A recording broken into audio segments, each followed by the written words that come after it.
Ito po ang Moy TV Recaps YouTube channel, naghahatid sa inyo ng mga panibagong palabas ng natatanging primetime king of all television na si Coco Martin. Huwag kalimutang mag-like, share and subscribe sa ating channel para updated kayo sa ating pinapalabas bawat araw. Nasa Quiapo si Pilar nang bigla niyang mamataan si Tindeng sa gilid ng kalsada, agad itong napuno ng galit at sumigaw sa kanyang mga tauhan.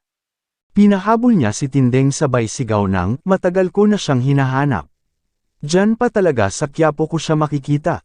Habang tumatakbo si Tindeng, hindi niya inakala na aabutan siya ng mga tauhan ni Pilar. Agad siyang hinawakan sa braso ngunit hindi siya nagpadaig. Humiglas si Tindeng at buong lakas na nilabanan ang mga tauhan ni Pilar. Sa gitna ng gulo, nakahanap siya ng pagkakataon para makatakas at mabilis na tumakbo palayo. Habang tumatakbo, bumalik kay Tindeng ang mga alaala ng kanyang mapait na nakaraan, ang sakit, takot, at pang-aapi na dinanas niya sa kamay ng pamilya Guerrero.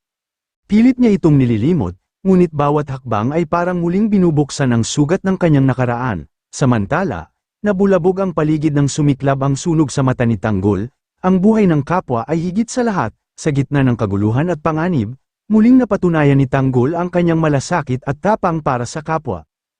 Hindi alintana ang sariling kaligtasan, handa siyang tumulong at magbuwis ng buhay para sa mga nangangailangan.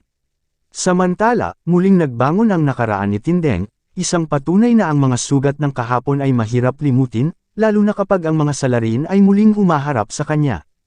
Habang lumalala ang tensyon sa Quiapo, lumilinaw na ang tunay na laban ay hindi lamang sa posisyon, kundi sa prinsipyo, dignidad, at pagbangon ng mga inaapi. Marami pong salamat sa panunood sa ating channel. Please like and subscribe for more daily updates of Moy TV Recaps.